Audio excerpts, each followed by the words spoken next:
Buenas tardes, vamos a comenzar con la sesión. Como habíamos comentado, ahora sí que en grabaciones anteriores, el objetivo es ir integrando justamente la parte de... ay, perdón, no sé qué le piqué.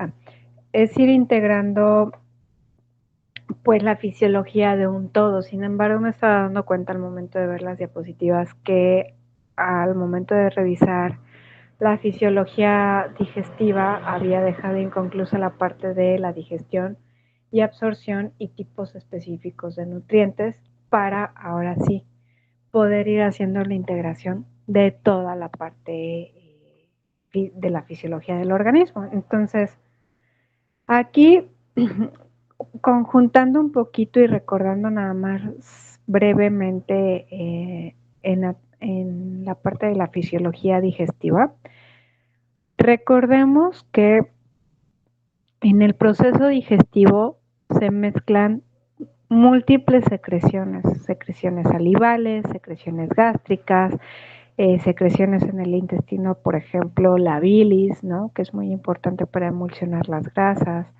El páncreas tiene una acción exócrina, justamente. Eh, Todo esto encaminado para que la absorción de los nutrimentos sea la más eficiente posible. Aquí, por ejemplo, también en esta parte de las secreciones y demás, pues también hablábamos de que existen diferentes hormonas y diferentes péptidos que regulan la función digestiva, ¿no? Por ejemplo, el efecto que tiene la gastrina en un momento dado, o la colecistocinina, diferentes compuestos, diferentes hormonas que tienen efecto en diferentes compuestos. Ahora, regresando aquí también un poquito a esta parte de la absorción, principalmente, y que de hecho ahorita les va a hacer mucho sentido, pues podemos hablar de lo que es la digestión de los hidratos de carbono y la fibra. Recordando entonces que en la boca tenemos la amilasa salival, que actúa en un pH neutro principalmente y que inicia con la parte digestiva de los hidratos de carbono, va hidrolizando los carbohidratos hasta obtener fragmentos más pequeñitos. Gracias a que la amilasa salival tiene contacto con el estómago, pues este cambio de pH lo que va a originar principalmente es que se inactive. Entonces, recordemos en la parte de cómo se van aprovechando los nutrimentos. Los hidratos de carbono son los primeros en salir, ¿no? En continuar con la parte del proceso de la digestión. Si los hidratos de carbono se quedaran el tiempo suficiente en el estómago, muy probablemente la hidrólisis ocurriría, pero en un medio ácido. Sin embargo, pues bueno, eso es si pasara. Realmente la mayor parte de la digestión de los hidratos de carbono se produce en el intestino delgado proximal. Y pues principalmente aquí el páncreas exócrino es el que adquiere el protagonismo porque la amilasa pancreática hidroliza las grandes moléculas de almidón en los enlaces alfa principalmente y da lugar a monosacáridos y disacáridos o incluso a dextrinas, ¿no? Entonces, estos monodisacáridos van a irse principalmente a las vellosidades intestinales. Ahí la membrana del borde en cepillo los va a aprovechar porque también tiene la maquinaria enzimática necesaria. Por ejemplo, en la membrana del borde del cepillo nosotros tenemos las enzimas sacarasa, lactasa, isomaltasa para obtener pues los respectivos carbohidratos, ¿no? Sacarosa, lactosa, isomaltosa. Bueno, hidrolizar, perdón. Y una vez que se hidrolizaron, van a dar por resultado los monosacáridos, los cuales van a ir al torrente sanguíneo, pues van a llegar al hígado, ¿no? Gracias al sistema porta principalmente. Ay, no se mueve. Ahora, dentro del transporte, pues a concentraciones bajas la glucosa y la galactosa se absorben mediante el transporte activo, principalmente por un transportador activo que depende de sodio, el cotransportador de sodio-glucosa. Ay, perdón, creo que se quitó la diapositiva. Vamos a esperar tantito a ver si la, ya. Les digo que existe un cotransportador sodio-glucosa. Y a concentraciones más elevadas, por ejemplo, de glucosa, el transportador facilitador es principalmente el transportador GLUT2, el cual se convierte en la principal ruta de transporte de glucosa desde la luz al enterocito. La fructosa, por ejemplo, se absorbe desde la luz intestinal a través de la membrana del borde en cepillo, gracias al transportador facilitador GLUT5. Estos tres monosacáridos, la glucosa que mencionaba, la galactosa y la fructosa, salen por la membrana vasolateral del enterocito hacia la circulación portal mediante el transportador GLUT2. Y de hecho, aquí fíjense que viene una explicación muy importante, ahorita que les estoy hablando del transporte. Les decía este transportador, cotransportador sodio-glucosa, explica mucho del por qué la clave, ¿no? O la razón de la capacidad del intestino delgado para poder absorber todas las cantidades de líquido diario que se vierten en él, también se justifica por este cotransportador, y también este cotransportador es muy importante o explica el por qué. Por ejemplo, ¿por qué las bebidas de deportistas, ¿no? O las bebidas para la hidratación muchas veces contienen azúcares? Por el cotransportador sodio-glucosa. Permite el paso, ¿no? Además del transporte de sodio y glucosa, este cotransportador sirve de bomba de agua molecular, es decir, por cada molécula de glucosa absorbida por el cotransportador sodio-glucosa, se absorbe también 2 moléculas de sodio y 210 moléculas de agua. Y pues esto da la explicación, ¿no? de las soluciones de rehidratación oral que son más eficaces, tienen azúcar y agua principalmente. Ahora, aquí voy a hacer un pequeño, no corte comercial, pero para reflexionar un poquito sobre este aspecto que es muy importante. De manera normal, nosotros en el día a día, pues obtenemos el sodio gracias a los alimentos, también obtenemos agua a través de los alimentos, aparte del agua que ingerimos. Entonces, en esas condiciones funciona el cotransportador y no hay un aumento en los requerimientos. ¿Qué pasa en una situación de deshidratación? Por ejemplo, cuando alguien hace algún ejercicio. Como aumenta un poco la pérdida de los electrolitos y del agua, aquí el cotransportador requiere, es decir, me puedo tomar el agua, pero quizá la hidratación no sea tan exitosa. ¿Por qué? Porque hubo una modificación en la cantidad de electrolitos. Entonces, por esta situación sí es sugerido que pues en esas situaciones se tomen soluciones rehidratantes.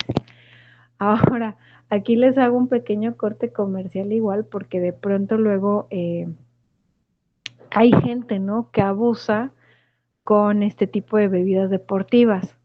Siempre y cuando se haga la actividad física, pues adelante, ¿no? No hay mayor contraindicación. Sin embargo, cuando no se está haciendo el ejercicio y cuando se está tomando esta cantidad o este tipo de bebidas, pues lo único que puede pasar es que pues al haber un exceso de sodio, hay cambio en la volemia, ¿no? Entonces es una sobrecarga para el riñón el estar trabajando este extra de líquido y este extra de sodio, que para alguien en condición normal no representaría mayor riesgo, pero imagínenlo en el plazo sostenido del tiempo, ¿no? Y también por ahí, fíjense, se los menciono y les estoy haciendo mucho énfasis porque ahorita estaba viendo que están en el mercado unos sueritos, entre comillas, sueritos rehidratantes. Ya saben que la industria, pues el marketing es muy bueno, ¿no? Hace su trabajo. Entonces están estos sueritos súper lindos que no tienen colorantes porque utilizan betabel y todo, pero me llamó la atención porque no contienen glucosa.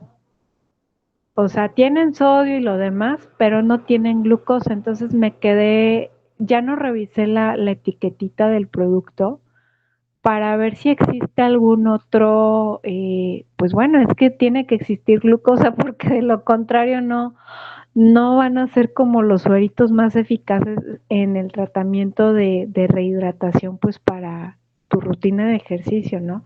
Entonces es bien interesante recordar este tipo de bases por estas situaciones que de pronto podemos tener.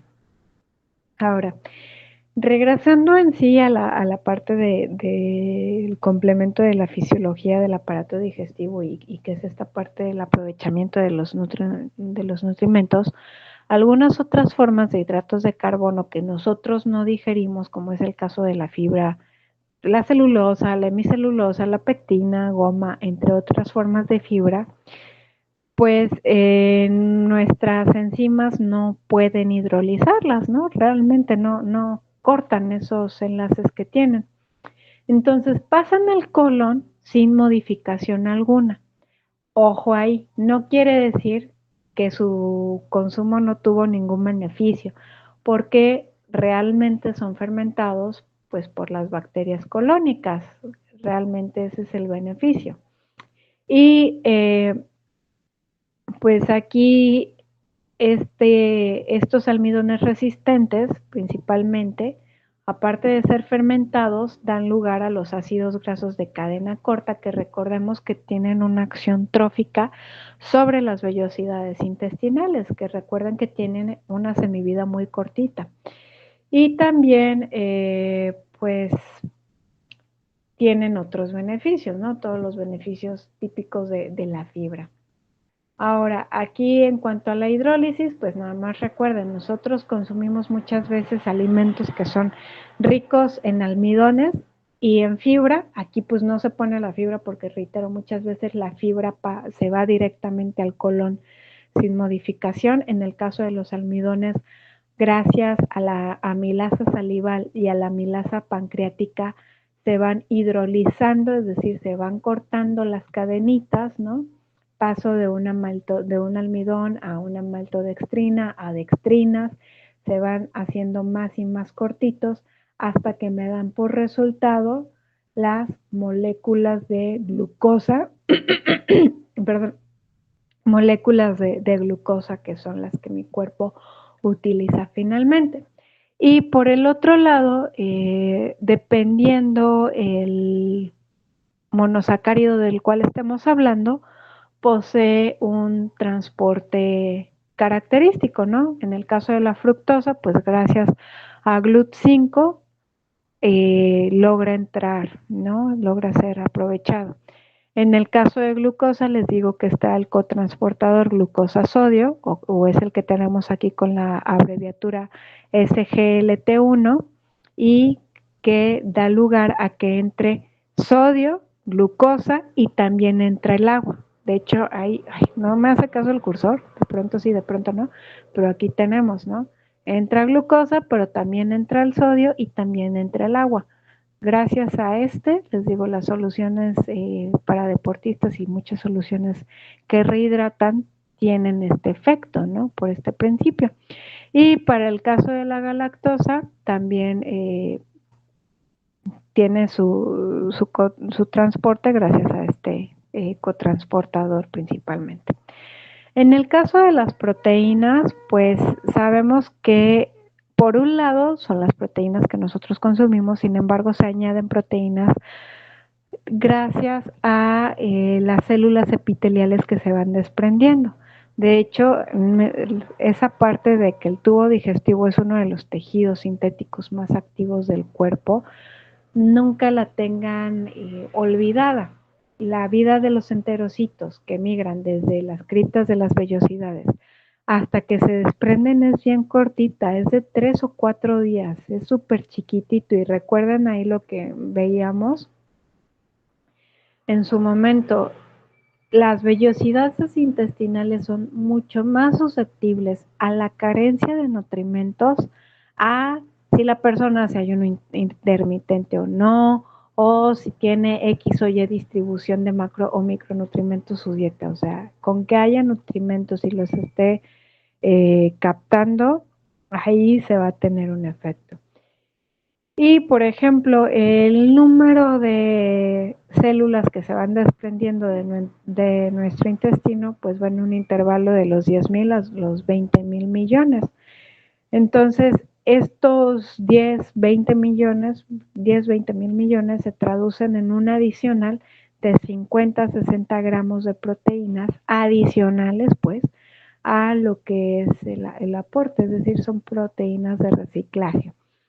En cuanto a las proteínas, pues ahí saben ustedes perfectamente que dependerá, no es lo mismo hablar de una proteína de origen animal que una proteína de origen vegetal, porque cada una posee un aminograma diferente. Sabemos que las proteínas de origen animal son de de alto valor biológico principalmente. Y de hecho la digestión de las proteínas propiamente comienza en el estómago, donde algunas de las proteínas son hidrolizadas para dar proteosas, peptonas, polipéptidos grandes. El pepsinógeno que está normalmente inactivo se transforma en la enzima pepsina cuando entra en contacto con el ácido clorhídrico y con otras moléculas de pepsina. Y la pepsina principalmente digiere el colágeno, que es la principal proteína del tejido conjuntivo. Todas las fracciones proteicas que queden, ¿no? Que pasen en el proceso, son fermentadas también por los microorganismos colónicos. Entonces, esto es muy importante. Fíjense cómo nuestros microorganismos colónicos aprovechan, ¿no? Toda esa parte, todo lo que les llegue.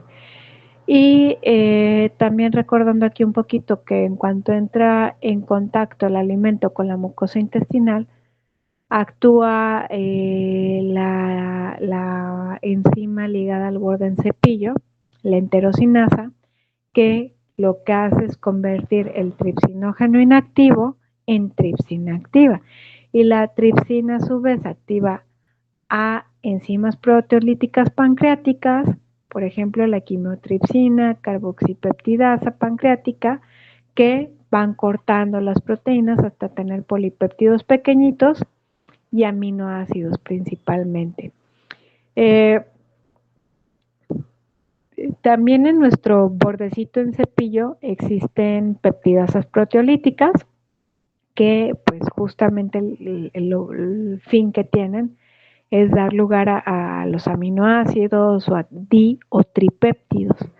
Entonces, muchas veces la fase final de la digestión de las proteínas tiene lugar en el borde en cepillo, donde pues algunos de los dipéptidos y tripéptidos se van hidrolizando hasta los aminoácidos principalmente.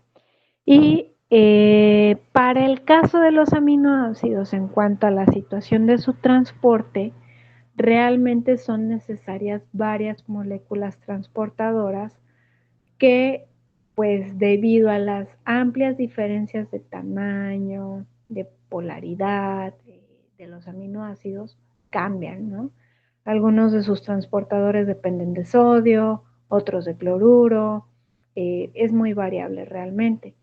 También se absorben cantidades grandes de di y tripéptidos hacia las células intestinales utilizando un transportador peptídico que es una forma de transporte activo. Los péptidos y aminoácidos que se absorben, como similar a los glúcidos, pues se transportan hasta el hígado gracias al sistema porta y se van a liberar hacia la circulación general. Y de hecho, cuando llegan al yeyuno las proteínas, casi todas en ese punto ya han sido absorbidas. En heces encontramos solo el 1% de las proteínas que estuvieron implicadas en todo el proceso. Pueden quedar pequeñas cantidades de aminoácidos en las células epiteliales, que se van a utilizar principalmente para la síntesis de proteínas nuevas, por ejemplo, incluidas las enzimas intestinales o las nuevas células que se vayan a producir.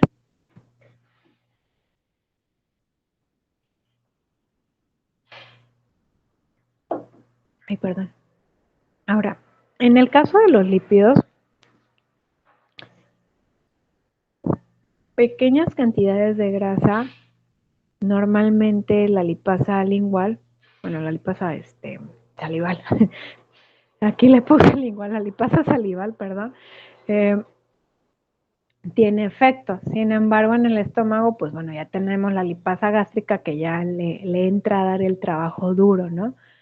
Entonces va hidrolizando algunos triglicéridos, sobre todo los triglicéridos de cadena corta, para dar lugar a ácidos grasos y glicerol. Sin embargo, la mayoría de la digestión de las grasas se da en el intestino delgado como consecuencia de la acción emulsificante de, recuerden por ahí, las sales biliares y la lipasa pancreática. La capacidad de digestión y absorción de las grasas en la dieta supera a las necesidades normales. Entonces, la entrada de las grasas estimula la liberación de colecistocinina o colecistoquinina, la secretina, el polipéptido inhibidor gástrico, el cual a su vez inhibe las secreciones y cambia la motilidad del estómago. ¿Qué va a pasar? Retrasa de esta forma la liberación de los lípidos. La colecistocinina tiene estímulo en lo que es la secreción biliar y pancreática. Entonces, la mezcla de la acción peristáltica del intestino delgado y de la acción tensioactiva y emulsionante de la bilis, ¿qué va a pasar? Reduce los glóbulos de la grasa hasta que se formen gotitas pequeñas, lo que hace que sean más accesibles a la digestión por la enzima encargada de la digestión de los lípidos, la lipasa pancreática. Y ahorita que les estoy hablando de la acción tensioactiva, vamos a vincularlo con una situación de la vida real. Bueno, dos situaciones. Por ejemplo, la primera situación es hablarles del bicarbonato. Cuando hacemos una ingesta de grandes cantidades de grasa, ¿no? A lo mejor ya se nos pasaron los pozoles patrios, pero ahorita viene el 20 de noviembre, supongamos que comen pozole bien grasosito y chicharrón y tostadas y todo esto. Entonces de pronto supere la cantidad usual que ustedes están acostumbrados a comer de grasita. Para poder romper la tensión superficial que en un momento dado se da por esa cantidad de grasa, muchas veces, pues, ¿qué vemos de productos? El bicarbonato o bien la sal de uvas, ¿no? La famosísima sal de uvas picot, pero que finalmente es una sal, que lo que hacen es esto, ¿no? ¿Por qué son tan buenas? Porque rompen la tensión superficial y entonces permiten que se formen gotitas pequeñas de lípidos. Es por eso que son tan efectivos. Ese es el principio. Otra situación de la vida real. Sí es cierto que existen alimentos que ayudan a preparar a la vesícula, así como decirle, oye vesícula, viene una cantidad grande de grasita, ¿no? que se conocen como sustancias colagogas.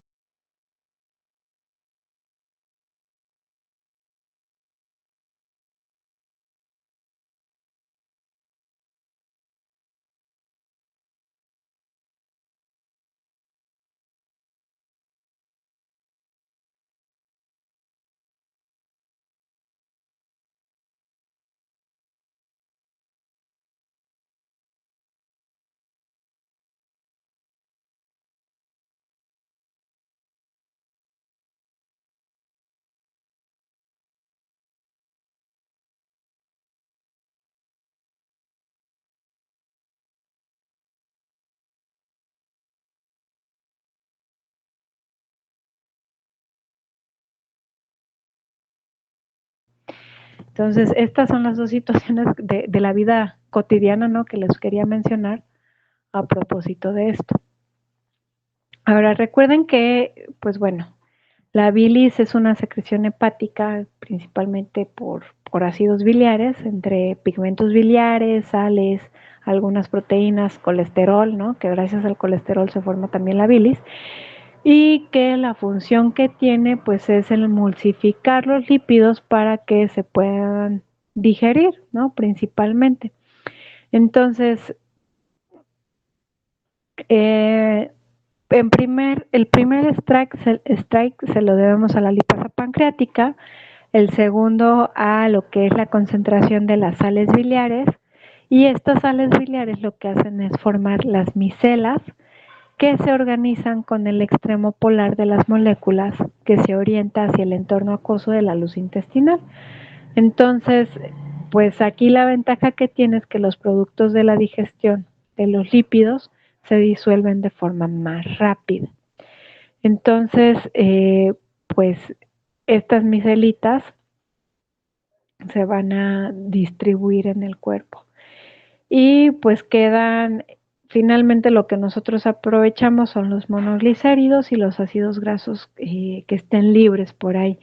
Algunos vuelven a recircular, ¿no? Recuerden que las secreciones biliares recirculan constantemente de 3 a 15 veces diarias al día, dependiendo de la cantidad de alimentos que se ingieran, la naturaleza de los alimentos ingeridos, entre otros. Y pues principalmente, a ver, aquí, es que aquí había otro punto que les quería mencionar. Ahora, en cuanto al transporte de los lípidos, fíjense que las teorías actuales indican que contribuyen a la absorción de lípidos tanto mecanismos de difusión pasiva como mecanismos mediados por transportadores. Por ejemplo, con concentraciones bajas de ácidos grasos, los mecanismos principales son aquellos mediados por transportadores y la difusión pasiva es escasa. Sin embargo, cuando la concentración de ácidos grasos libres es elevada, pues principalmente la difusión pasiva pues es cuantitativamente la más importante. En los enterocitos los ácidos grasos se van a ensamblar de nuevo para dar lugar a los triglicéridos. Algunos monoglicéridos se vuelven a digerir de forma adicional para dar lugar a ácidos grasos y glicerol, y después se vuelven a ensamblar, o sea, como que van teniendo un metabolismo un poquito más complejo principalmente. Ahora, aquí es importante que recordemos que triglicéridos, colesterol, vitaminas liposolubles y fosfolípidos muchas veces son rodeados por una lipoproteína formando kilomicrones. Y los glóbulos de lipoproteínas pasan hacia el sistema linfático en lugar de entrar a la sangre portal y son transportados hacia el conducto torácico y drenados hasta la circulación sistémica en la unión de las venas yugular izquierda y de la subclavia izquierda. Posteriormente, los kilomicrones se van a transportar a diversos tejidos, como es el caso del hígado, pero recuerden a dónde van las grasitas, pues al tejido adiposo, ¿no? también al músculo o, por ejemplo, ese tejido graso que tenemos entre nuestros órganos para que nos confiere protección. En condiciones normales, del 95 al 97% de la grasa ingerida se absorbe hacia los vasos linfáticos y debido a su menor longitud, pues normalmente los ácidos grasos pueden ser absorbidos de forma directa o les digo, pueden pasar nuevamente por un proceso de digestión para aprovecharse, ¿no? Principalmente. En cuanto a las vitaminas y los minerales, aquí está bastante interesante porque diversos factores ustedes saben que afectan la biodisponibilidad de las vitaminas y los minerales, principalmente de las vitaminas. Los minerales son más nobles. Entonces, la mayoría de las vitaminas y del agua, de hecho, pasan sin modificación desde el intestino delgado hacia la sangre por mecanismos de difusión pasiva. Sin embargo, la absorción de los minerales es un poco más compleja, sobre todo la absorción de los minerales catiónicos. Por ejemplo, el selenio. Normalmente están disponibles para su absorción por medio de la quelación, es decir, que se une con un ácido o un aminoácido y de este modo pues adquiere la cualidad de ser absorbido hacia las células intestinales. Ahora, aquí hablando de complejidades, fíjense que la absorción de hierro y de zinc comparten varias características y la eficiencia de la absorción depende en parte de las necesidades del huésped. Utilizan al menos una proteína transportadora y cada uno de ellos tiene mecanismos para aumentar la absorción cuando los depósitos son inadecuados. Por ejemplo, los fitatos que están en alimentos de origen vegetal principalmente y los oxalatos muchas veces alteran la absorción del hierro y el zinc, por lo que su absorción se optimiza cuando consumimos estos de forma de alimentos de tipo animal.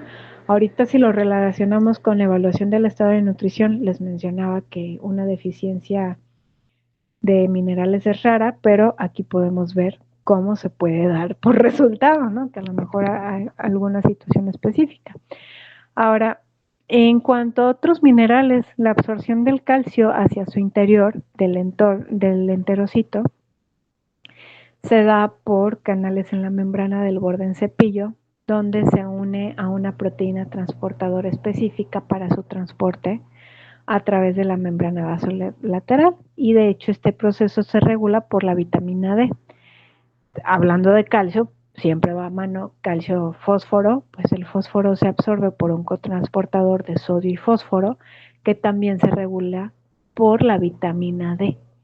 Y pues el aporte de grandes cantidades de hierro o de zinc pueden alterar la absorción, por ejemplo, de calcio, pero no solo de calcio, también la de cobre. Y, por ejemplo, grandes cantidades de cobre pueden reducir la absorción de hierro y de molibdeno.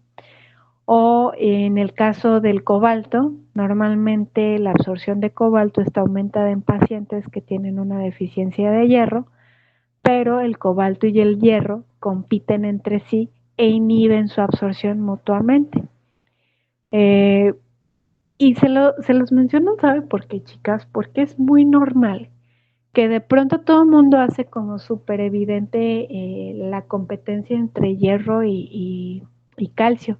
Pero ahorita les estoy diciendo otras competencias bien importantes, o sea, cómo hierro y zinc compiten, cobre y hierro compiten. Entonces, son otras interacciones que debemos de tener consideradas. Y pues principalmente, ahora esta imagencita está muy simplista, ¿verdad? Porque recordemos que el intestino delgado son muchos metros, pero sobre todo quiero que observen, aquí nosotros tenemos el estomaguito, ¿no? Y pues aquí En el estómago realmente no absorbemos. Aquí se va preparando todo para que nosotros lo aprovechemos. Ya en lo que es el duodeno, gracias a que se juntan diferentes secreciones como el jugo pancreático y la bilis, pues principalmente en esta parte van preparando las grasitas, ¿no? Las micelas, ¿para qué? Para dar lugar a que las vitaminas liposolubles se vayan a absorber. Entonces aquí, apreciando desde el duodeno, principalmente se va a dar lugar a la absorción del hierro, calcio y magnesio. Asimismo, ya dentro de la porción terminal, pues para glucosa, galactosa y fructosa. También para las vitaminas hidrosolubles, el ácido fólico y algunos productos para algunos péptidos digeridos. Ya para lo que es la parte del yeyuno, aquí es donde se terminan de absorber vitaminas A, D, bueno, A y D, K. Ojo, aquí es como su punto límite, ¿no? Pero en todo este proceso es donde se pueden estar absorbiendo, sobre todo recuerden en los 100 primeros centímetros del intestino delgado es donde se genera el frenesí de secreción, metabolismo y absorción. Y para lo que es Lilion, ya estamos hablando de que vitamina B12 sobre todo se empieza a terminar de absorber. Ahora, en la parte de colon, pues principalmente ya no es encargado de la absorción, solamente que aquí se sintetiza una fracción de la vitamina K, pero lo que se reabsorben principalmente son electrolitos, sodio, potasio y grandes cantidades de agua. Asimismo, grandes cantidades de agua en la parte del intestino, lo que es lo más evidente aquí en el colon. Entonces, aquí terminamos de ver la parte de la fisiología del aparato digestivo. Les digo una disculpa, de pronto cuando estaba revisando ahí mis apuntes, me percaté que no les había hablado de esta parte y ahora sí podemos hacer la integración.